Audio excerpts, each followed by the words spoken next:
इसमें हम लोग तो ये समझ रहे थे कि दो मानों के बीच ऐसा क्या उन भाव का क्या नाम है जो दोनों को जोड़े रखता है। तो उसमें हम लोगों ने देखा कि अगर हम एक दूसरे को समझ पाते हैं तो वो समझने का जो पूल है वो क्या चीज़ है। माने लगातार सामने वाला मेरे को समझ पा रहा है, मैं उसको समझ पा रहा हूँ, तो जो दोनों के बीच में जो सामंजस्य जो तालमेल बैठ रहा है उसका आधार क्या है। क्या चर्चा हुई थी? उनका आधार क्या है, बेस क्या है, उन दोनों के आपस में जुड़ने का या एक दूसरे के साथ एक दूसरे को लगातार निरंतर समझ पा रहे हैं। इसका मतलब है उन दोनों के बीच में विश्वास है ना। माने दोनों एक दूसरे को निरंतर समझ पा रहे हैं, सामंजस्य तालमेल बैठ रहा है, तो इसका मतलब कहीं ना कहीं दोनों एक दूसरे को समझ पा रहे हैं, तो वहाँ न्याय तो है ही ऑटोमेटिक, है ना। नहीं समझ रहे हैं तो अन्याय कह रहे हैं अपन, तो न्याय भी होता है यहाँ पर। तो संबंधों में न्याय का मतलब भी यही होता है। तो निरंतर दोनों एक दूसरे के साथ समझ पाते हैं और सही कार्य व्यवहार करते हैं, है ना। तो उस भाव का हम नाम दे रहे हैं विश्वास। इनके बीच में जो फाउंडेशन जो न्यू है, जो हमने कहा कि संबंध के जुड़ने का आधार जो है वो विश्वास है। और जहाँ विश्वास नहीं है वो संबंध लड़खड़ाता है, वो ज़्यादा लंबा नहीं चलता है, वो अलग हो जाते हैं। फिर ये बात की थी कि संबंध टूटता है जुड़ता है, ये शब्द का मतलब क्या है। इसका मतलब ये है कि शब्द जुड़ता है, संबंध टूट गया और जुड़ गया, ये हमारा भौतिक चीज़ का देखने की आदत है कि ग्लास टूट गया, है ना, या लकड़ी टूट गई। वो डायलॉग, वो शब्द हम लोग यहाँ भी यूज़ कर दे रहे हैं, लेकिन वो शब्द कहीं गलत भी है। तो यहाँ पे क्या हुआ, संबंध टूट गया जुड़ गया, क्या हुआ, सही क्या है उसका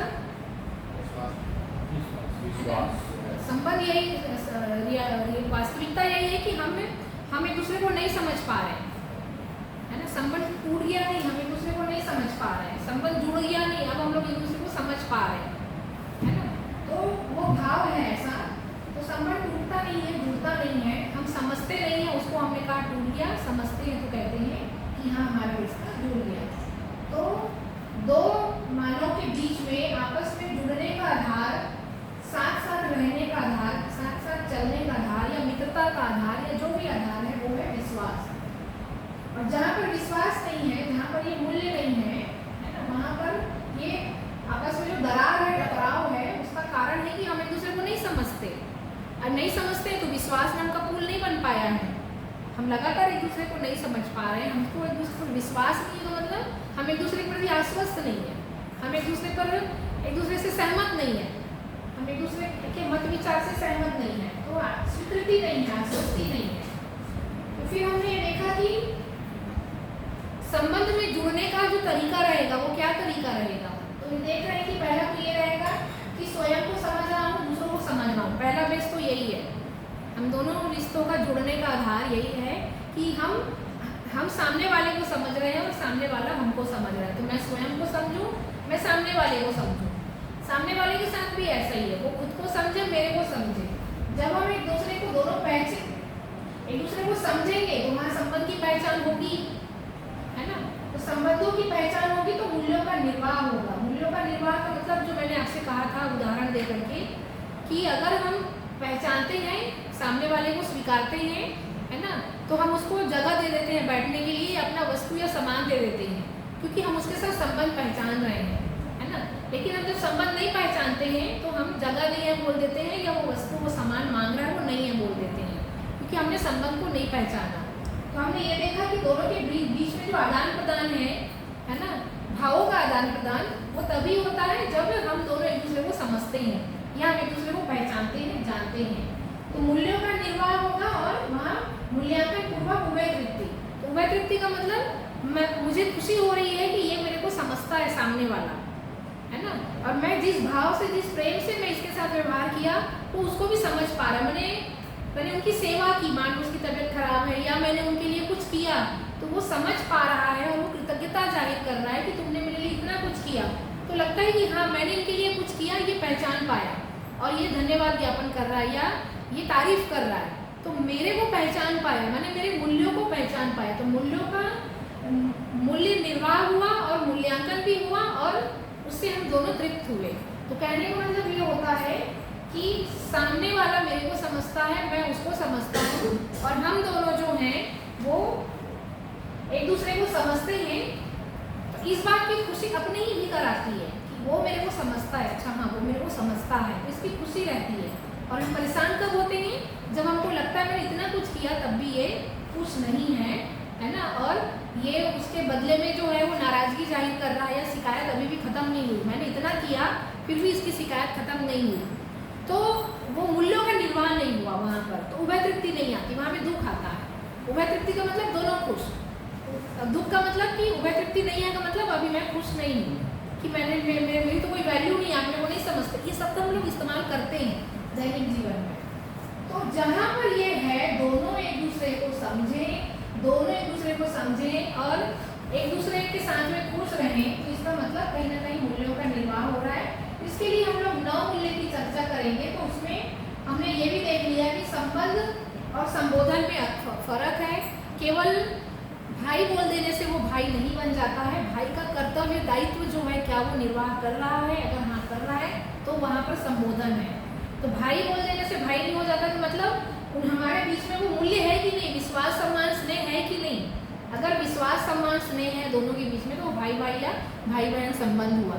तो संबोधन तो भाई का है, लेकिन अगर विश्वास सम्मान स्नेह नहीं है तो कहेंगे कहने का भाई है ना, लेकिन हमारे बीच में कुछ नहीं है, हम लोग तो झगड़ते रहते हैं, एक दूसरे की सूरत नहीं देखना चाहते। तो कहीं ना कहीं यहाँ पर मूल्यों का निर्वाह नहीं है, विश्वास सम्मान स्नेह ये जो मूल्य होते हैं आपस में, स्नेह प्रेम मैत्री, वो है ही नहीं, है ना। तो वो क्या कहेंगे हम उसको, ये संबोधन है। केवल कहने के हम पति पत्नी है, केवल कहने के भाई बहन है, केवल कहने के लिए है केवल, लेकिन फिर पीछे बुराई है और नाराजगी है, शिकायत है। तो ये संबोधन है।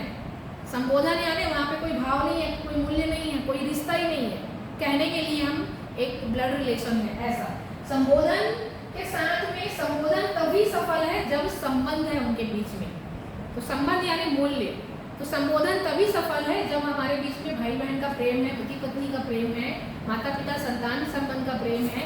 तो विश्वास सम्मान स्नेह मैत्री जो भी है ये हमारे बीच में ये भाव है, तभी वो संबोधन सफल होता है, उससे कम में नहीं। तो संबंध के लिए ये सारे मूल्य की हमने बात की, विश्वास सम्मान स्नेह, है ना, इसकी हम चर्चा कर रहे हैं आगे, है ना। तो ये सारे मूल्य हैं, इसका मतलब यहाँ पर संबंध है, और नहीं है मतलब यहाँ पर केवल, तो अभी एक छत के नीचे रहते हैं का मतलब केवल संबोधन है, एक छत के नीचे हम जीते हैं का मतलब हमारे बीच में ये सारे मूल्य हैं।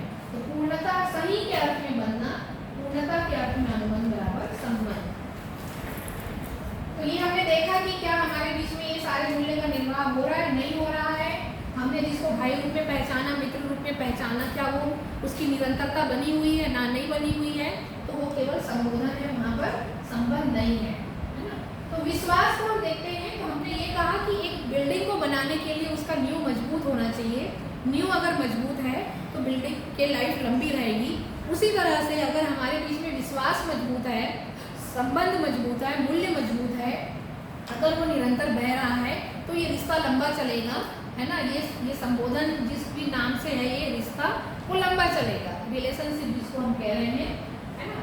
तो विश्वास का आधार क्या होगा, निश्चित आचरण। हम किसी पर विश्वास करेंगे, इसका क्या आधार होगा, इसका आधार ये होगा कि उसका निश्चित आचरण है, निश्चित और अनिश्चित आचरण। तो निश्चित आचरण का मतलब कि वो आज मेरा शुभचिंतक है और साल भर पहले भी शुभचिंतक था, 5 साल पहले भी शुभचिंतक था, वो मेरा भला पहले भी चाहता था और आज भी भला चाहता है, वो आज भी मुझे समझता है ना, और पहले भी समझता था। तो ये जो निरंतरता है वो मेरे को 5 साल से समझता है, 10 साल से समझता है, या अभी 1 साल से समझ रहा है। तो हम जो समझते हैं एक दूसरे को, तो ऑटोमेटिक एक सामने वाले पर भरोसा आता है कि नहीं ये इंसान मेरे लिए ठीक है। तो वो भरोसा कहाँ से आया, उसके निश्चित आचरण से, उनके निश्चित व्यवहार से, कि नहीं वो बदला नहीं, आज भी मेरे लिए वैसा ही है। तो निश्चित आचरण हम उसको कह रहे हैं। तो मैं सामने वाले पे विश्वास करूँ, इसका आधार है निश्चित आचरण। अनिश्चित आचरण में विश्वास करना नहीं होता है। ये आज कुछ और था, कल कुछ और था, ये तो बदल गया। तो जो बदलाव हम व्यवहार में देखते हैं, है ना, आज विश्वास पात्र है, कल धोखा दे दिया। तो हम जिस पर विश्वास नहीं कर पाते हैं, तो क्यों विश्वास नहीं कर पाए, क्योंकि उसका आचरण ठीक नहीं है, वो बदलते रहता है, कभी ठीक रहता है मेरे लिए, कभी वो मुझे समझ में नहीं आता, कभी न्याय करता है, कभी अन्याय कर देता है, कभी मेरी बुराई कर देता है, और कभी अपने मतलब के लिए स्वार्थी हो जाता है। इस तरह से हम देखते हैं कि अगर उनमें निश्चित आचरण है तो विश्वास करना बनता है, नहीं तो नहीं बनता है। इसी को अगर हम रिजल्ट के रूप में देखें तो सौजन्यता के रूप में ये दिखाई देता है। हम हमारे बीच में अगर विश्वास है तो हम सहकारी सहयोगी सहभागी होते हैं, मिलजुल करके काम करते हैं, सहयोग लेते हैं, सहयोग देते हैं, साथ कार्यव्यवहार करते हैं। इसको हम सौजन्यता बोल रहे हैं। क्यों? क्योंकि हमारे बीच में विश्वास है। सम्मान, सम्मान किसको कहेंगे, है ना? तो अभी परंपरा में हम लोग सम्मान का जो अर्थ लेते हैं वो वस्तु आधार पर लेते हैं, उसको हम सम्मान नहीं कहेंगे, है ना? जैसे वस्तु आधार पे का मतलब कि भाई हम बड़े हैं तो छोटे ने पैर छू दिया तो हमको लगता है सम्मान हो गया, है ना? या हम उसके घर में गए तो बिठाए, चाय पानी पिला दिए तो सम्मान हो गया। ये सम्मान को हम यहाँ नहीं जोड़ सकते, ये संस्कार है ना? संस्कार है, संस्कृति है, सभ्यता है। कह सकते हैं कि भाई ये संस्कार है, हमारी संस्कृति है कि कोई घर में आया तो पानी पिलाओ, बड़े हैं तो नमस्ते करो, आइए बैठिए। ये जो कुछ बातें हैं जो हमारे परिवार समाज में जो चल रहा है, ये संस्कृति सभ्यता है, ये अलग चीज़ है। लेकिन सम्मान अलग चीज़ है। सम्मान समझ से जुड़ा हुआ है ना? तो उसको उसी चीज़ को समझ से देखते हैं कि सामने वाला जो है वो मेरा सही मूल्यांकन करता है, सामने वाला मेरे को समझता है, तो इस बात की मुझे खुशी है, तो ये सम्मान हुआ। अपमान क्या चीज़ है? अपमान का उदाहरण है कि अन्यथा मापना, समझ नहीं पाना, गलत मूल्यांकन करना, है ना? तो सम्मान यहाँ पर सामने वाला मेरे को समझ पाया, मेरा सही मूल्यांकन किया, ये है सम्मान। और अगर सामने वाला मेरा सही मूल्यांकन नहीं कर पाता है, अधिमूल्यन, अवमूल्यन, निर्मूल्यन करता है, मेरे को ज़्यादा गलत सोच लेता है, कुछ और सोच लेता है, मेरे को समझ नहीं पाता है, तो ये जो है ये मेरा अपमान है। तो ध्यान देना, सम्मान शब्द में ही उत्तर छिपा हुआ है। सम्मान, सम प्लस मान, संधि विच्छेद करेंगे सम्मान का तो सम प्लस मान। सम यानी सही, मान यानी मूल्यांकन, सही मूल्यांकन, सही मूल्यांकन बराबर सम्मान। मैं सामने वाले का सही मूल्यांकन करता हूँ, सही समझता हूँ, उसका सम्मान। सामने वाला मेरा सही मूल्यांकन करता है, मुझको समझता है, मतलब मेरा सम्मान। तो हम एक दूसरे को सही मूल्यांकन करते हैं, उसको हम सम्मान कह रहे हैं। तो तीन गलत मूल्यांकन जो है, तीन गलत मूल्यांकन से परे का मतलब अधिमूल्यन, अवमूल्यन, निर्मूल्यन। यहाँ पर तीन गलत मूल्यांकन नहीं हो रहा है ना? सम्यक सही मूल्यांकन को ही हम सम्मान कह रहे हैं। तो सम्मान का आधार क्या होगा? विश्वास। हम किसी का सम्मान कर पा रहे हैं तो मतलब उसका आधार मूल्य है विश्वास। विश्वास है तभी अपने आप सम्मान होता ही है। तो सम्मान एक भाव है ना? जो हमने निरपेक्ष ऊर्जा या निरपेक्ष मूल्य के रूप में हमने कहा था कि ये दिखाई नहीं देता, ये समझ में आता है। तो सम्मान जो है वो एक निरपेक्ष मूल्य है, विश्वास और सम्मान, और ये हमको समझ में आता है। तो सम्मान जो है ये प्रतीक के आधार, हम लोग जो प्रतीक का बोलते हैं वो सम्मान नहीं, वो केवल संस्कृति सभ्यता है। सम्मान का मतलब है कि जैसे इसमें बोलते हैं ना कि स्वयं का सम्मान करो या दूसरों का सम्मान करो, जिसको हम लोग बोलते हैं कि सेल्फ रेस्पेक्ट। तो सेल्फ रेस्पेक्ट क्या चीज़ है? तुम खुद को समझो। सामने वाले का सम्मान, सामने वाले का सम्मान का मतलब सामने वाले को समझो, समझ रहे हो, विश्वास है, तो अपने आप सामने वाले के साथ में सही चलोगे। उसको हम लोग, इसमें उसका रिजल्ट क्या आएगा? आडंबर एवं दिखावा रहित व्यवहार, अरहस्यता। तो आडंबर नहीं है, दिखावा नहीं है, हम बहुत एक समान एक व्यवहार, एक स्वभाव के साथ रह रहे हैं, है ना? उसको हम अरहस्यता बोल रहे हैं। तो सम्मान, सही मूल्यांकन को ही सम्मान बोल रहे हैं, निश्चित आचरण को ही विश्वास बोल रहे हैं। विश्वास का आधार निश्चित आचरण, सम्मान का आधार जो है वो विश्वास। स्नेह, परस्परता में संबंधों को पहचानना, किसी व्यक्ति को संबंधी के रूप में स्वीकारना, दूसरे जीवन के साथ संबंधों की पहचान होना, ये निश्चित व्यक्तियों के साथ होता है। स्नेह का मतलब कि जिसके साथ मेरा विश्वास और सम्मान मूल्य बह रहा है, जिनके साथ मेरा लगातार विश्वास सम्मान बना हुआ है, अपने आप ऑटोमेटिक उनके प्रति स्नेह भाव आता ही है ना? वो मेरा अपना संबंधी है ना? जैसे हम लोग बोलते हैं कि नहीं ये 5 लोग मेरे अपने हैं, क्यों बोल रहे हैं? क्योंकि हमारे बीच में विश्वास सम्मान है। तो एक अपने आप में अटैचमेंट, एक लगाव, तो ये स्नेह एक प्रकार का लगाव है, वो अपना लगता है, वो मेरे भाई जैसा है, वो मेरा अपना है। तो ये हम क्यों बोल रहे हैं? तो वो मेरा अपना है, या उनकी कमी महसूस होना, ये स्नेह भाव है, ये एक मैत्री भाव है स्नेह। तो वो स्नेह भाव कब आएगा? जब हमारे बीच में विश्वास सम्मान रहेगा। तो ये घर वालों के लिए भी हो सकता है, बाहर वालों के लिए भी हो सकता है। जैसे मित्र है, आप जहाँ काम करते हो, आप जहाँ काम करते हो वहाँ पे आपका कोई मित्र है जिनके साथ साथ में आप विश्वास सम्मान महसूस करते हो तो अपने आप एक लगाव होता है और आप कहते हो कि नहीं तुम मेरे भाई जैसे हो, तुम मेरे घर का एक फैमिली मेंबर हो। तो वो क्यों कह रहे हैं? क्योंकि हम परस्परता में हमने संबंधों को पहचान, इसलिए यहाँ पे परस्परता लिखा है। परस्परता में घर के बाहर भी हो सकता है और हमारे घर में भी हम आपस में भी हो सकते हैं। परस्परता में संबंधों को पहचानना और किसी व्यक्ति को संबंधी के रूप में स्वीकार होना, है ना, उसको हम स्नेह कह रहे हैं। तो ये तीन मूल्य, विश्वास, सम्मान, स्नेह, ये तीनों मूल्य का एक नाम है मैत्री मूल्य। तो अगर हम लोग कहते हैं ना तुम मेरे मित्र हो, तो इसका कहने का आधार है कि हमारे बीच में विश्वास, सम्मान, स्नेह है।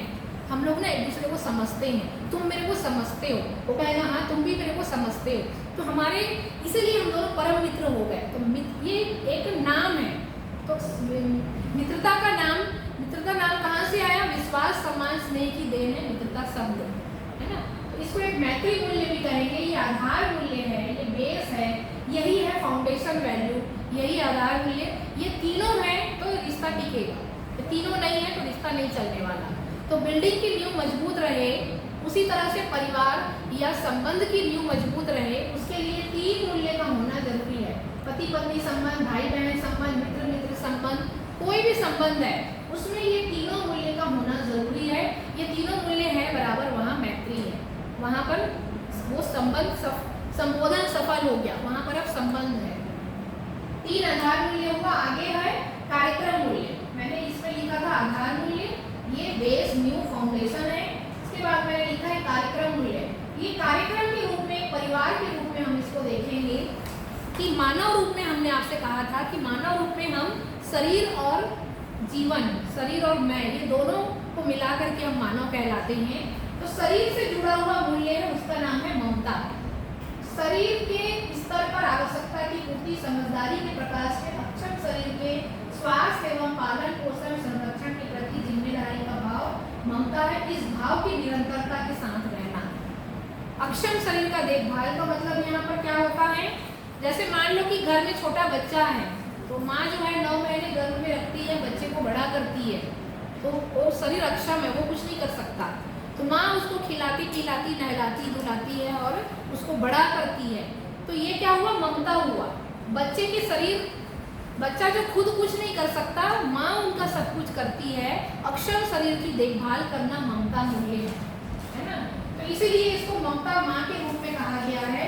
लेकिन समझदारी के प्रकाश में पालन पोषण कैसे होता है और नासमझी में कैसे होता है उसको भी देखेंगे। तो पहले तो ये समझ लें कि ममता मूल्य जो मैंने कहा केवल माँ और बच्चे के लिए कह रहे हैं कि और भी जगह ये मूल्य हम देख सकते हैं। तो ये मूल्य हम और भी जगह देख सकते हैं। कैसे? घर में बुजुर्ग हैं, मान लो वो अपना कुछ नहीं कर सकते, तो घर में जो है वो उनको खिलाना पिलाना, है ना, उनके भले खाट में ही उनको खाना दे दिए, बिस्तर में, है ना, या उनको हाथ पकड़ के चला के इधर से उधर ले गए। तो जो बुजुर्गों की सेवा है, बच्चों का बड़ा करना, ये सब आपके उसमें आएगा ममता, है ना। जैसे हम क्लास में बच्चों की क्लास लेते हैं तो उनको भी बताना पड़ता है कि भाई तुम्हारे बीच में भी ममता मूल्य है। तुम्हारा रूम पार्टनर अगर, तुम्हारा रूममेट अगर बीमार पड़ गया तो उसका रूम में रहने वाला दोस्त जो है उसको डॉक्टर के पास ले जाता है, उसको रूम में खाना ला के देता है ना, उसके लिए दवाई ला के देता है। अगर ज़्यादा बीमार है तो बिस्तर में उसको पानी ला के देता है। तो आप सेवा ही कर रहे हो क्योंकि उसका शरीर अक्षम है अभी। तो अक्षम शरीर की देखभाल करना बराबर ममता मूल्य। तो ये हर जगह है। आप अपने दोस्त की कोई बीमार है उसकी सेवा करना, कोई अपाहिज अपंग है उनकी सेवा करना, जो दिमाग से कमजोर है उनकी सेवा करना। तो शरीर का देखभाल करना बराबर ममता मूल्य। लेकिन ये ममता मूल्य सबसे ज़्यादा परसेंटेज किसको मिलेगा? माँ को। सबसे इस धरती में सबसे ज़्यादा ममता मूल्य का हकदार है वो है माँ, क्योंकि वो 9 महीने गर्भ में रखती है। वो 9 महीने का संस्कार, फिर उसको जन्म देना और जन्म से एक बड़ा करना 5-10 साल तक की उसकी कितनी केयर करना, इसलिए सबसे ज़्यादा सेवा का काम माँ करती है।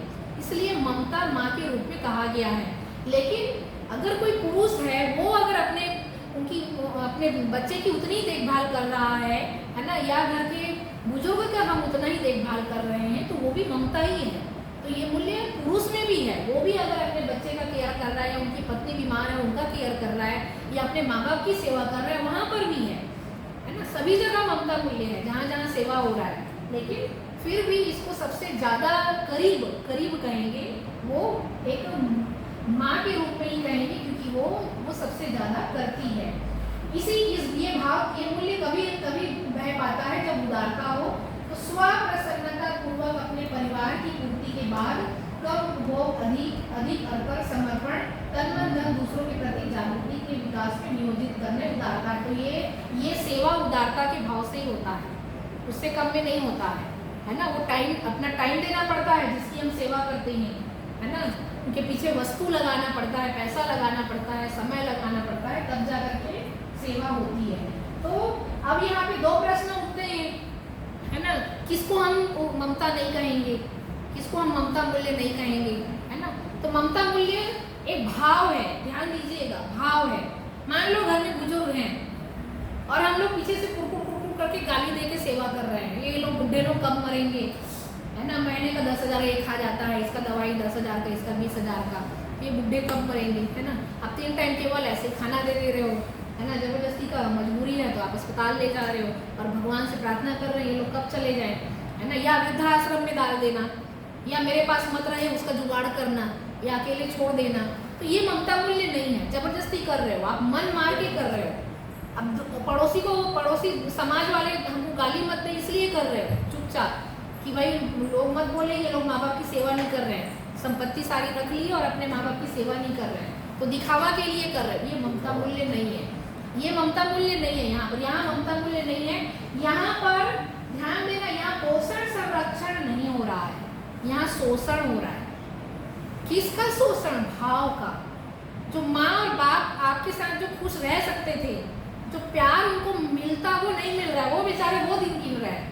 ऐसे बुढ़ापे से तो भगवान तुम उठा के ही ले जाओ, है ना। ये बेटे बहू के ताने सुनना या जो भी होना, तो वो जो दुख पा रहे हैं, वो जो पीड़ा पा रहे हैं, तो उनके अंदर में भी ये तकलीफ है कि भाई हमको कब ऊपर चले जाए, तो वो भी दुखी हैं। तो यहाँ क्या हुआ, यहाँ पर ममता का पोषण नहीं शोषण हुआ, है ना। यहाँ संरक्षण नहीं हुआ, तो यहाँ पर वो परेशान है और आप भी परेशान हो। तो यहाँ ममता मूल्य नहीं है, ये केवल एक दिखावा है, वास्तविकता यहाँ पर कुछ भी नहीं है। तो ये ममता मूल्य नहीं है। दूसरा डांट के चमका के खिलाना पिलाना, ये भी ममता मूल्य नहीं है ना। बुजुर्ग हैं, बुजुर्ग को आप बोलोगे हम जो खिला रहे हैं खाना पड़ेगा। बच्चे साथ भी होता है, केवल बुजुर्ग की बात नहीं करते, है ना। तुम खाओ, नहीं खाओगे तो हम पापा से मार खिलवाएंगे, तुम ये पी जाओ नहीं तो तुमको कमरे में बंद कर देंगे, है ना। तो डरा के बच्चे को डरा चमका के खिलाना पिलाना भी ममता मूल्य नहीं है। क्यों नहीं है मूल्य? क्योंकि यहाँ पर स्नेह प्रेम मैत्री नहीं है, यहाँ पर विश्वास सम्मान स्नेह नहीं है, यहाँ पर स्नेह नहीं है ना। यहाँ पर धमका के डरा के पिलाना, तो बेचारा डर के मारे डटक के पी जाता है। और आप स्वास्थ्य वाले को पूछिए, आयुर्वेद वाले को पूछिए, जो लोग स्वास्थ्य चिकित्सा करते हैं, वो खुद बोलते हैं कि खाना बड़े धैर्य से, प्रेम से, शांति से खाओ, तो ये शरीर में विटामिन बनेगा, शरीर में काम करेगा।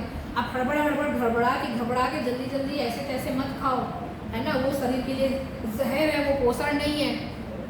तो किसी भी आप हेल्थ एक्सपर्ट से पूछिए, है ना। हम लोग अगर घबरा के जल्दी खबर खा रहे हैं, वो बोलते हैं ना 32 बार चबा के खाओ आराम से, है ना। आराम से स्नेह प्रेम से खाना खाइए। आप किसी को डरा के, तो वो बेचारा डर के मारे खा रहा है कि हमको मार ना पड़ जाए, हमको कमरे में बंद ना कर दे, हमारा पॉकेट मनी बंद ना कर दे, वो जो भी भय है। तो यहाँ पर पोषण नहीं हुआ, तो ये ममता मूल्य नहीं है ना। आगे है वात्सल्य। ये था शरीर के लिए, अब है जीवन के लिए, है ना। जीवन यानी वो बच्चे में जो मैं है, जो आत्मा है, जिसको हम कह रहे हैं जीवन कह रहे हैं, अब उनके लिए। ये था शरीर के लिए। अब देखो, अगर हम शरीर का देखभाल कर रहे हैं ना, उसके जीवन का भी, उसके मन को भी समझना पड़ेगा, उनके जीवन को भी समझना पड़ेगा। तो मैंने क्यों कहा ये ममता मूल्य नहीं है? क्योंकि आप शरीर को दे तो रहे हो, लेकिन उनके शरीर में जो रहने वाला जो जीवन है, जो मन है, जो आत्मा है, उसको तो डरा चमका के उनके शरीर को कुछ दे रहे हो ना। इसीलिए ममता नहीं है हमने कहा। इसीलिए यहाँ पर भी समझदारी के प्रकाश में ही ख्याल रखना होगा। उसी तरह से वात्सल्य, ये पिता मूल्य है ना। ये अपने उनके लिए है जो जीवन स्तर पर आवश्यकता की पूर्ति, समझदारी का वातावरण निर्मित कराना, दूसरों को समझदार बनाने की जिम्मेदारी का भाव, इसको पितृभाव भी बोलते हैं, पिता भाव, गुरु भाव। वात्सल्य माने हमारे घर में जो बच्चा है वो समझदार हो जाए, है ना, वो जीवन को समझ पाए, जिंदगी को समझ पाए, उनको समझदारी उपलब्ध करा देना, है ना। तो ये वात्सल्य के रूप में कहा गया है। तो दूसरों को समझदार जिम्मेदार बना पाऊँ, इस भाव की निरंतरता बराबर सहजता। तो ये कोई भी हो सकता है ना। घर में जो माँ बाप हैं वो बच्चे को अच्छे संस्कार देते हैं कि बेटा ये अच्छा काम है, ये गलत काम है ना। अपन को ऐसा इंसान, अच्छा इंसान बनना है, गलत इंसान नहीं बनना है। तो जो अच्छी सीख देते हैं, जो अच्छी बातें हम बच्चों को बताते हैं, जो ज्ञान देते हैं, ऐसा कह सकते हैं, जो ज्ञान वाला काम है, ज्ञान देने वाला, समझदारी देने वाला, ये जो दे रहा है वहाँ वो वात्सल्य का भाव है ना। ये गुरु भाव है। ये टीचर भी हो सकता है इसके लिए, वो माता पिता भी है इसके लिए, या वो बड़े भी हैं जो अपने से छोटों को ये ज्ञान दे रहे हैं। तो जो भी ज्ञान बांटने का काम कर रहा है, जो भी ज्ञान देने का काम कर रहा है, मतलब वहाँ पर वात्सल्य का भाव है कि मैं सामने वाले को समझदार बना दूँ, जिम्मेदार बना दूँ, है ना। तो दूसरों को समझदार बनाने की जिम्मेदारी का भाव तो ये माँ बाप में भी रहता है और ये टीचर में भी रहता है। शिक्षक जो है उनमें भी ये भाव रहता है कि बच्चे समझ जाएं। माँ बाप में भी ये भाव रहता है कि हमारे बच्चे अच्छे हो जाए, बेहतर हो जाए, बढ़िया हो जाए। तो उस भाव का नाम है वात्सल्य। और दूसरों इसीलिए आसानी से हो, दबाव पूर्वक ना हो, आसानी से हो जाए, इसका नाम है सहजता। ये शिष्ट मूल्य है इसी का, है ना। फिर है श्रद्धा, श्रेष्ठता की स्वीकृति, अपने संबंधी के मन में श्रेय की ओर जिज्ञासा बना पाना, उस ओर गति दे पाना श्रद्धा है। आचरण में तत्परता के रूप में दिखना ही पूज्यता है। अपने संबंधी के मन में श्रेय की ओर जिज्ञासा बना पाना, संबंधी यानी मेरा भाई बहन, मेरा बच्चा, मेरा अपना जो भी है ना, उसको हम संबंधी कह रहे हैं। तो उनके मन में, तो जैसे माता पिता हैं, वो अपने बच्चों के मन में ये जिज्ञासा विकसित कर दे कि बच्चा ये कहने लगे कि मुझे बड़ा होकर के अच्छा इंसान बनना है, अच्छा काम करना है ना, या उनके मन में अच्छाई बढ़ जाए, तो उस बच्चे के मन में सही की ओर गति आ जाए। मतलब उनका जो भविष्य का जो सपना है वो सही इंसान को मॉडल बना करके, रोल मॉडल बना करके वो सोचे। तो ये अगर आपने उस बच्चे के अंदर में स्थापित कर दिया तो ये इसी को श्रद्धा कह रहे हैं। तो ये किसने किया? ये माता पिता और गुरु के द्वारा, या परिवार वातावरण, समाज वातावरण, या माता पिता द्वारा ये मूल्य का भाव जो है वो बच्चे में बड़ा किया गया, बढ़ाया गया। तो उसी को हम श्रद्धा कह रहे हैं, श्रेष्ठता की स्वीकृति। आज हमारा जो बच्चा है वो श्रेष्ठता को स्वीकारता है ना, उस रूप में इसको कहा गया है श्रद्धा। और इसी को जो है आचरण में तत्परता के रूप में दिखना ही पूज्यता है। तो इसको हम कैसे पहचाने कि उसमें श्रद्धा विकसित हो गई? तो माँ बाप ऐसे पहचानते हैं कि बच्चा हमारी सेवा के लिए सदैव तत्पर रहता है, बच्चा हमारी बात को मानने के लिए सदैव तत्पर रहता है ना, वो हमारे लिए कुछ अच्छा करने के लिए सदैव तत्पर रहता है। ये टीचर भी देखते हैं कि ये विद्यार्थी हमारी बात को मानने के लिए सदैव तत्पर रहते हैं, है ना। और हमारे जो बताए हुए मार्ग में उसमें चलने के लिए सदैव तत्पर, उसके अंदर वो तत्परता दिखती है, जिज्ञासा दिखती है। तो इसका मतलब बच्चे में वो श्रद्धा का भाव विकसित हो गया, क्योंकि वो श्रेष्ठता को पहचानता है, स्वीकारता है। ये बाहर भी होगा, फिर ये घर में ये उदाहरण हुआ, फिर यही बच्चा दूसरों की अच्छाई को देख करके भी उसके मन में ये भाव आएगा कि मुझे भी भविष्य में ऐसा अच्छा बनना है। तो ये कार्यक्रम मूल्य था, ये हमको देना पड़ता है, ये करना पड़ता है, यहाँ मेहनत लगती है ना।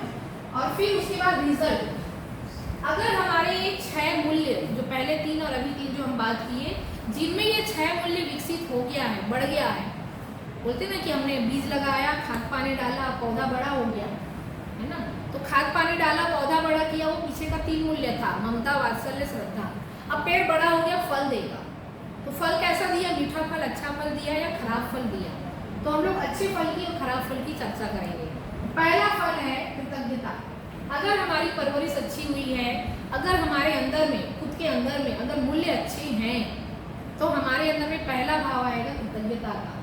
तो कृतज्ञता सभी के प्रति रहेगा, सबसे ज़्यादा माता पिता के प्रति, है ना। तो कृतज्ञता का भाव रहेगा कि मेरे माँ बाप ने मेरे लिए इतना कुछ किया, है ना। आज मैं जो कुछ भी हूँ अपने माँ बाप के कारण हूँ, है ना। उन्होंने भले अभाव में भी हमको पढ़ाया लिखाया, अच्छी स्कूल कॉलेज में भेजा, है ना। वो खुद कम में रहे और हमारे लिए अच्छा ही किए, है ना। और हमको आज हम अगर ऑफिसर हैं, आज हम किसी बड़े पद पर हैं, या आज हम अच्छी खासी ठीक ठाक काम कर रहे हैं, कुछ अच्छे जिंदगी जी रहे हैं, तो उसका श्रेय माता पिता को जाता है। तो यह कृतज्ञता, आभार मानना, किसके लिए? माता पिता के लिए। फिर और बढ़ाना है तो सहयोगी, साथी, संबंधी, कोई मित्र, कोई टीचर, कोई पड़ोसी, कोई रिश्तेदार, कोई दादा दादी, कोई भी, तो धीरे धीरे बढ़ेगा सबके लिए। अगर भाव कृतज्ञता का भाव है तो अगर हो सकता है कई बच्चे को मामा लोग बड़े करते हैं तो मामा के प्रति आभार, कई बच्चे दादा दादी के पास पल के बड़े होते हैं उनके लिए आभार। तो जहाँ उनको उनके उपकार को स्वीकारना कि मेरे मामा ने या मेरे माँ बाप ने या मेरे नाना नानी दादा दादी ने मेरे लिए इतना कुछ किया कि आज मैं कुछ हूँ, तो उसका आभार मानना ये मन में है और हम व्यवहार से व्यक्त भी करते हैं कि अगला अगर हमारी तारीफ कर रहा है कि बेटा तू आज कुछ अच्छा बन गया, तो हम रिप्लाई देते हैं कि जो भी हूँ आप ही की देन बदौलत हूँ मैं, है ना, आपने इतना पढ़ाया लिखाया, आपने ये किया वो किया। तो उन सब के लिए जो मेरे आज विकास और जागृति में सहयोगी हैं, आज मेरे अच्छे भविष्य के लिए जितने लोगों का सहयोग मिला, तो वो टीचर के लिए धन्यवाद, वो मित्र के लिए धन्यवाद जो स्कूल कॉलेज में साथ दिया था, या उस अंकल आंटी के लिए धन्यवाद, या अपने ही माँ बाप के लिए धन्यवाद। तो ये क्या हुआ कि वो सारे मूल्य हैं इस बच्चे में, तभी वो तारीफ कर रहा है। नकार इसका उल्टा क्या होगा बताइए? अगर यहाँ कृतज्ञता मूल्य नहीं है तो वहाँ पे क्या बोलेगा वो बच्चा? मैं अपनी मेहनत से किया हूँ बोले। और क्या बोलेगा? हाँ, और क्या बोलेगा? आपने मेरे लिए क्या किया? हाँ, तो इसका मतलब कि कहीं ना कहीं ये मूल्यों की कमी है ना? तो आपने मेरे लिए कुछ नहीं किया, है ना, आपने क्या किया मेरे लिए? देखो उनके यहाँ देखो इतना कुछ कर रहे हैं, आपने मेरे लिए क्या किया? तो ये कहीं ना कहीं मूल्यों का अभाव है ना? तो वो मूल्यों के अभाव के कारण, है ना, और या फिर अपने आप को अहंकार में आना, जो आप कह रहे हैं कि मैं ही किया हूँ सब कुछ, मैं ही मेहनत किया हूँ, मैं ही पढ़ा हूँ, मैं ही आगे बढ़ा हूँ, आप क्या किए हो? आप तो बस पैदा ही कर दिए हो, है ना? तो वो एक प्रकार से माँ बाप के लिए दर्द और दुख है बड़ा कि बच्चा अगर ऐसा सोचता है करता है। तो ये लोग फिर यहाँ घर में ऐसे है नहीं, ये सब जगह ऐसे होते। कोई दोस्त अच्छा किया रहता उसके एहसान को भूलना, कोई भी जीवन के किसी मोड़ में, खतरनाक मोड़ में आपको काम आया उसको भी भूल जाना, है ना? तो किसी के उपकार को हमेशा याद रखना, स्वीकारना, उसको हम कृतज्ञता कह रहे हैं। ये रिजल्ट है अच्छे संस्कार का। तो स्वयं स्फूर्त विधि से नियंत्रण, आचरण, स्वेच्छा से स्वयं पर नियंत्रण। यहाँ नियंत्रण रहता है किस पर? वही बोली पर, व्यवहार पर, है ना? तो यहाँ नियंत्रण नहीं है, वहाँ कहें कि आपने मेरे लिए क्या किया, है ना? नियंत्रण है, वहाँ पर हम आभार मानते हैं। एक और रिजल्ट है गौरव, संपूर्ण में योगदान की, समाज और देश कल्याण में सहयोगी व्यक्ति के प्रति स्वीकृति का भाव।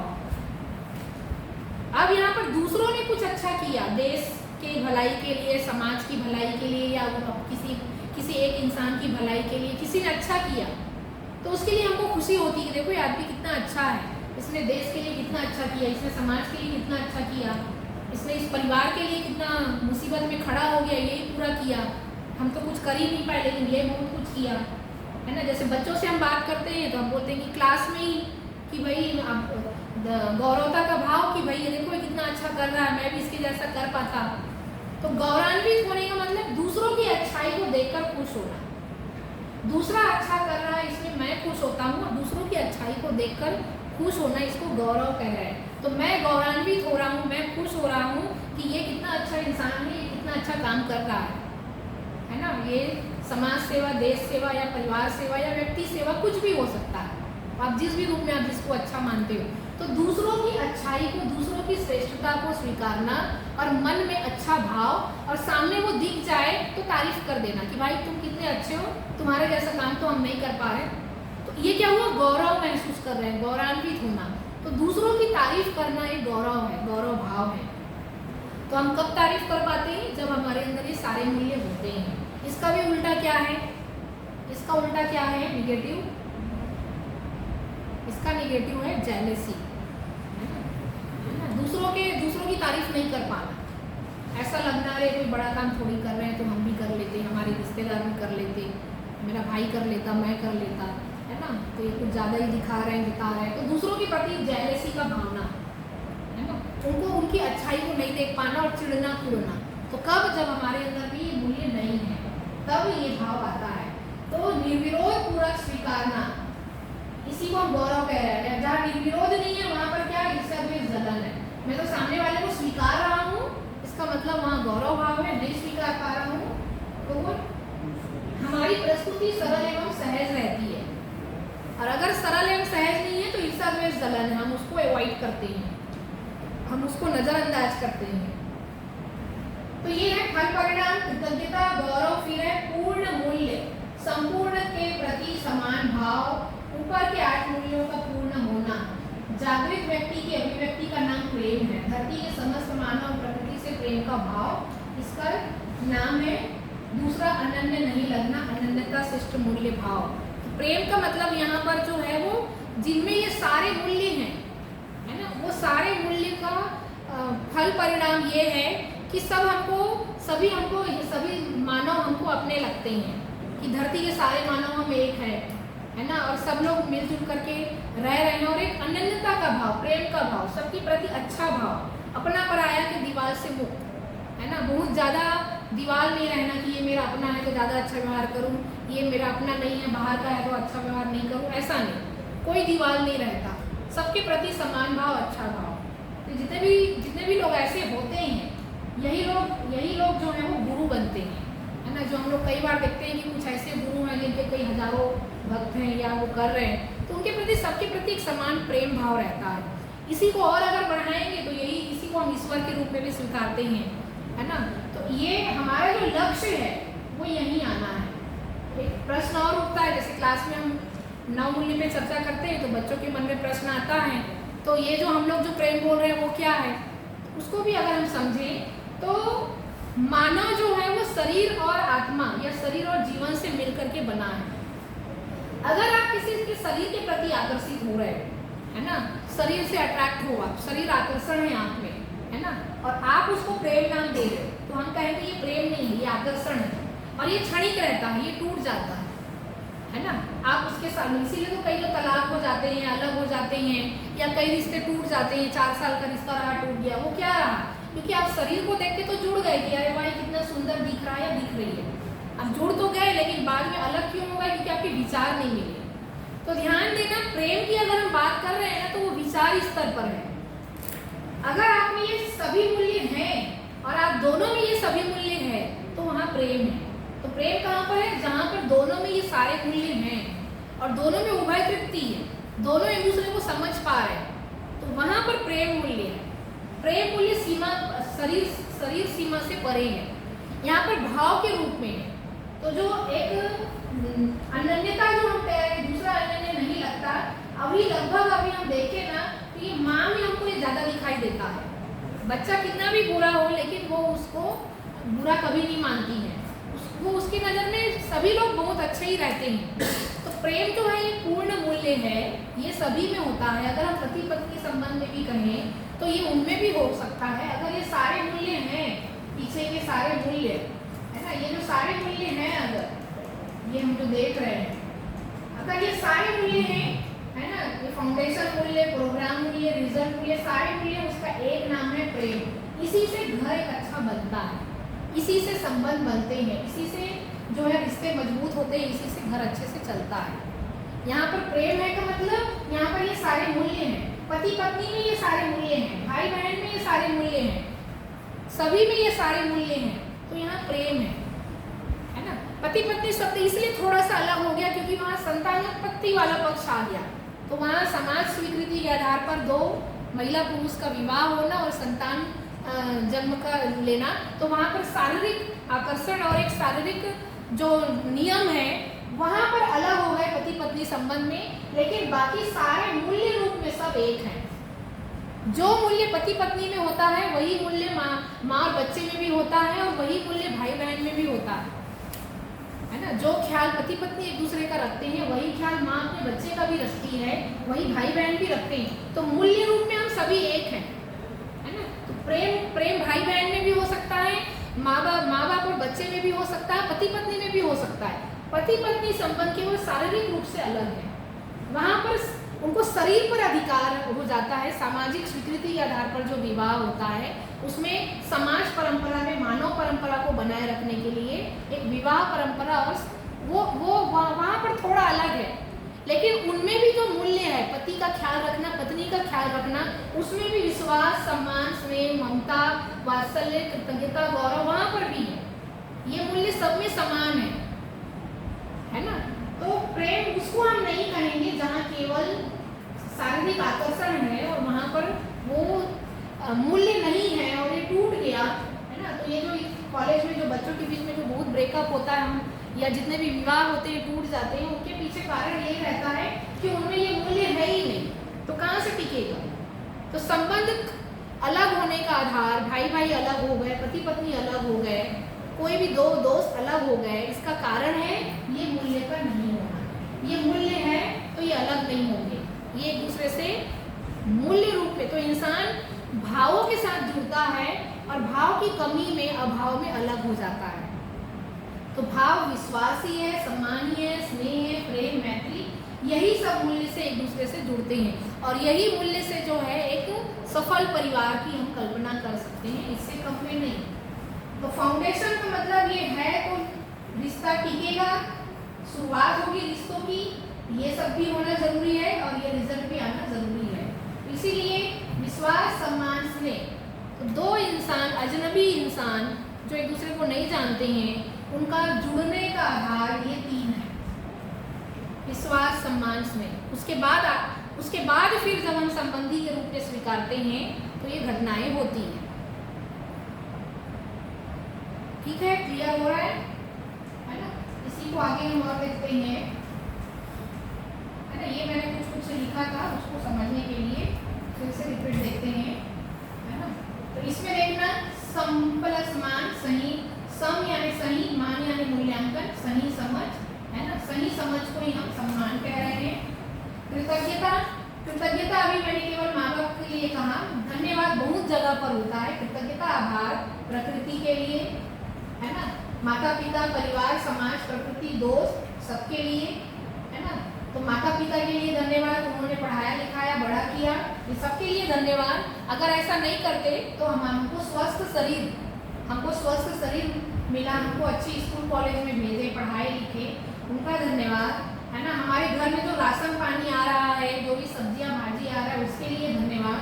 तो ये किसका हो गया? समाज का धन्यवाद, अन्य लोगों का धन्यवाद, कपड़ा बनाने वाले का धन्यवाद, सभी चीजों को बनाने वाले का धन्यवाद। सेवा, केयर, ममता मूल्य, अक्षर में इनकी सेवा कर रहे हो, इनकी सेवा कर रहे हो, है ना, ये ध्यान रख रहे हो, ये ममता मूल्य हो गया, है ना। केयर, है ना। गाइडेंस जो हमने कहा, कृतज्ञता, वात्सल्य जो हमने कहा, है ना। वात्सल्य यानी छोटे बच्चे को सिखा रहे हैं, टीचर बच्चों को सिखा रहे, समझा रहे, तो सिखाना समझाना ये आपके वात्सल्य मूल्य में आ गया। लव, तो देखो हम लोग क्या बोलते हैं, प्रेम किसको कहेंगे? तो जैसे इसका एक बढ़िया उदाहरण दे रही हूँ, प्रकृति से जोड़ करके दे रही हूँ।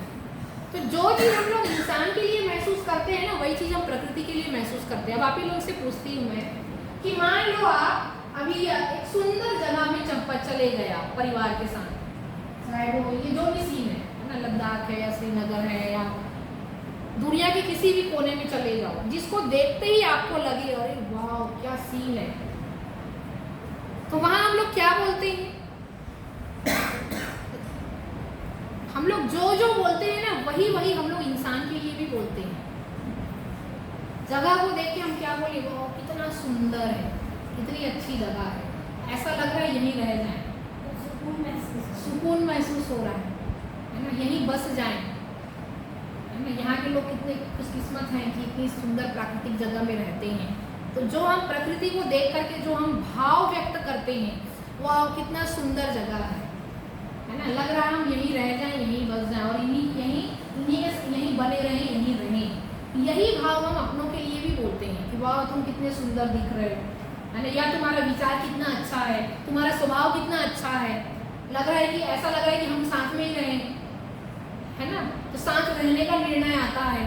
तो ये क्या है? प्रेम ही तो है। आपको सामने वाला अच्छा लग रहा है, किस लिए अच्छा लग रहा है? उनके विचार अच्छे लग रहे हैं, उनके स्वभाव अच्छे लग रहे हैं, तब आपको लगता है कि हम ऐसा लग रहा है हम दोनों साथ में रहें, है ना। तो ये जो प्रकृति से जो प्रेम है ना, या हम कहते हैं कि वो किस्मत वाला होगा जो तुम्हारे साथ रह रहा है या रहेगा। तो ये मैं भाव बता रही हूँ। तो जो हम प्रकृति को देख करके जो प्रेम, जो भाव उमड़ता है, वही भाव मानव को भी देख के उमड़ता है। लेकिन मानव को देख के कब उमड़ता है? जब उनके स्वभाव व्यवहार से हम प्रभावित होते हैं, तुम्हारा स्वभाव कितना अच्छा है, तुम्हारा व्यवहार कितना अच्छा है, अरे वो उससे मिले हम लोग, कितना अच्छा, बहुत अच्छा इंसान है, कितना अच्छा व्यवहार था उनका, कितना अच्छा हम लोग का मान सम्मान किया, कितना अच्छा बात किया। किससे प्रभावित हुए? उनके व्यवहार से, स्वभाव से। तो हमको ऐसा लगता है कि हम लोग तारीफ करते हैं। तो मैं कहना चाह रही हूँ कि जो प्रेम है वो संपूर्ण के प्रति प्रेम का मतलब यही है।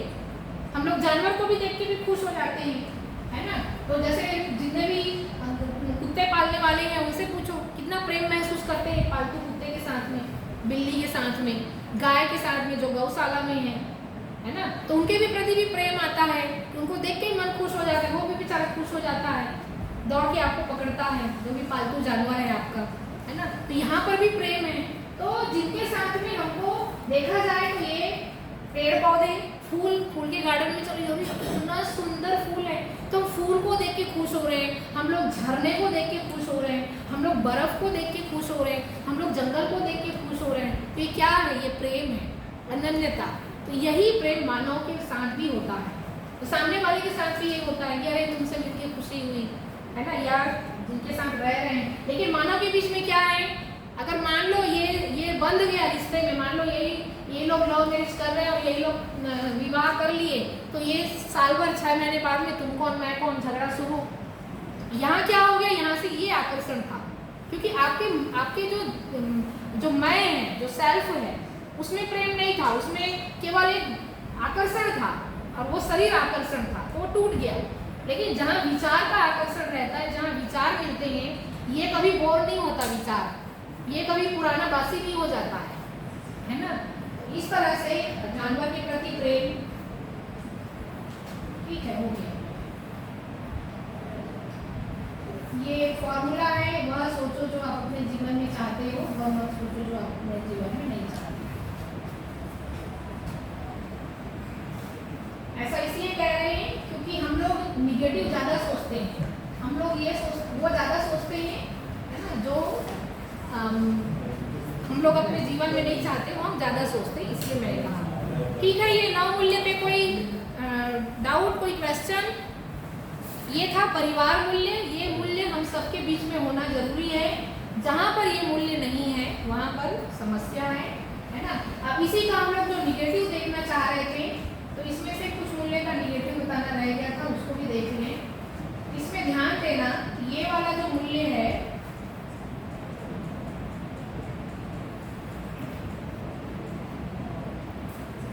ममता का हो गया, वात्सल्य का भी हो गया, श्रद्धा का भी हो गया, गौरव, यहाँ पे जेलसी, कृतज्ञता का कृतज्ञता, इसने मेरे लिए क्या किया, गौरव में जेलसी, प्रेम के अपोजिट है नफरत, है ना।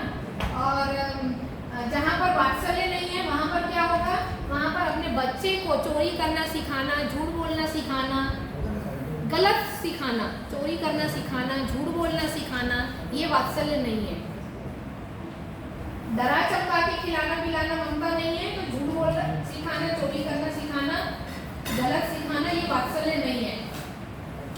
बच्चा अगर बड़ा होकर के सोच रहा है कि मुझे कैसे मैं शॉर्टकट तरीके से पैसे कमा लूँ, करप्शन करके पैसे कमा लूँ, धोखा बेईमानी करके पैसे कमा लूँ, है ना, आजकल मिठाई में खूब अच्छी मिलावट करके लोग खूब पैसा कमा रहे हैं, तो मैं भी उस काम को कर लूँ, क्यों ईमानदारी मेहनत से चलूँ।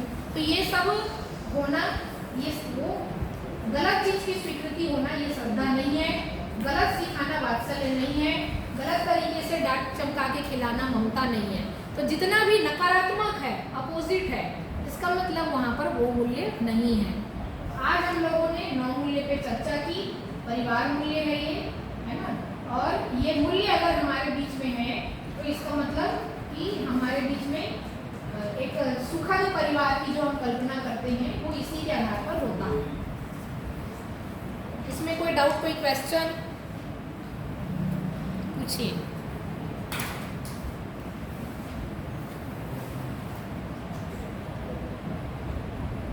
ठीक, ये तो क्लियर हुआ ना सबको कि मूल्य जो है वो मनुष्य के बीच में भी है और प्रकृति के बीच में भी है। हम अगर मूल्य को नहीं पहचानते हैं, मूल्य का मतलब यहाँ पर हम अब ये कहेंगे कि मूल्य को अलग से पढ़ना समझना है क्या? नहीं। इसके लिए क्या करना है? खुद को समझो, सामने वाले को समझो, समझ समझकर ठीक से चलो, यहीं पर अपने आप मूल्य है बस। ऐसा नहीं है कि पढ़ पढ़ के हमको अपने जीवन में लाना है ना, केवल ध्यान रखना है ना। क्या ध्यान रखना है? तो इसको हम देखते हैं कि हमको ये ध्यान रखना है कि अगर हम कह रहे हैं विश्वास, तो हमको समझ में आ रहा है कि हमारे बीच में झगड़े इसलिए हैं, विश्वास इसलिए नहीं है क्योंकि हम एक दूसरे से आश्वस्त नहीं है, हम एक दूसरे को नहीं समझ पा रहे हैं। तो जहाँ विश्वास नहीं है, इसका मतलब हमको तुरंत समझ जाना है कि हमारे बीच में आपसी समझ नहीं है, हम एक दूसरे को नहीं समझ पा रहे हैं, इसका मतलब हमारे बीच में विश्वास नहीं है, हम एक दूसरे का सही मूल्यांकन नहीं कर पा रहे हैं। तो मेन आधार बेस यही है। मेन दो काम हमको बड़ा बड़ा काम करना है, वो विश्वास सम्मान पर ही करना है, बाकी ऑटोमेटिक होगा अपने आप, बैठ के कुछ नहीं करना है।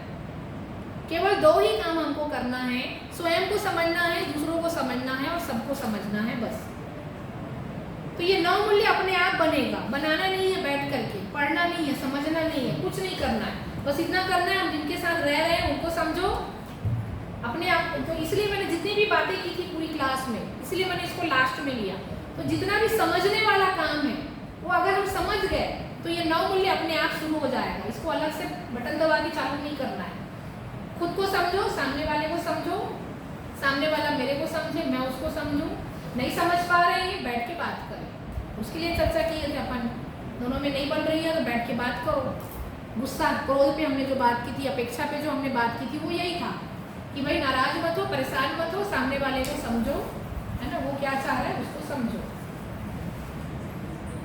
है ना। तो वो जैसे मैं अपने आप को समझूंगा, सामने वाले को समझूंगा, ये बस इसी को बढ़ाना है और कुछ नहीं करना है। खुद को समझो, सामने वाले को समझो, बस इसी पे काम करना है। धीरे धीरे धीरे ये मूल्य अपने आप आपको पता ही नहीं चलेगा, ये मूल्य अपने आप हमारे अंदर में आएगा नहीं। अभी भी इसके कुछ आंशिक रूप हम अपने आप में देखते ही हैं, मैं ये नहीं कह रही कि हमारे में नहीं है, लेकिन ये आंशिक रूप में थोड़ा थोड़ा हम सब में है ना, ये सब है हमारे में। लेकिन हमको काम कहाँ करना है? काम यहीं पर करना है, हमारे अंदर में खुद को समझो, दूसरों को समझो, है ना। तो ये काम सारा यहाँ पर करना है। ये जो हम कह रहे थे, स्वयं को समझना, दूसरों को समझना, दोनों के बीच संबंध की पहचान, मूल्यों पर निर्वाह, मूल्यांकन पूर्वक, उभय दृष्टि, ये 3 जगह काम करना है।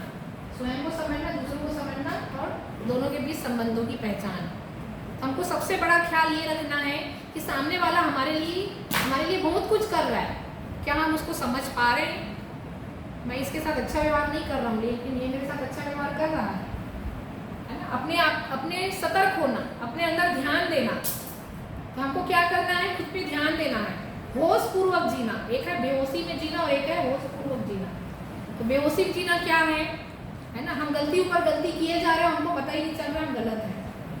सामने वाला सही ऊपर सही किए जा रहे हैं और हम नहीं पकड़ पा रहे हैं कि सामने वाला इतना सही है। हम लोग कहाँ पे अटकी हुई है हमारी गाड़ी? मैं तुमसे उम्र में बड़ा हूँ, यहाँ गाड़ी अटक गई। देखो गाड़ी कहाँ अटक रही है? गाड़ी यहीं पर अटक रही है। मैं तुमसे बड़ा हूँ, यहाँ गाड़ी अटक गई। कैसे बड़ा हूँ? धन से बड़ा हूँ, पद से बड़ा हूँ, शरीर से बड़ा हूँ, है ना। तो हमारी गलती कवर हो गई पूरी, है ना। और जो छोटा है उसकी गलती दिख रही है, अपनी गलती नहीं दिख रही है। तो हमारा आगे बढ़ने या समझने में रुकावट का आधार है पहला तो ये भेद कि तुम छोटे हो मैं बड़ा हूँ। ये भेद पहले तो यहाँ समान होना पड़ेगा कि वो इंसान है मैं इंसान हूँ। बच्चे भी हमसे ज़्यादा समझ सकते हैं, ज़्यादा जान सकते हैं, है ना। तो क्या करना है? मित्रपूर्वक व्यवहार करना है, मित्रता करनी है। हम मित्र नहीं बन पाते हैं,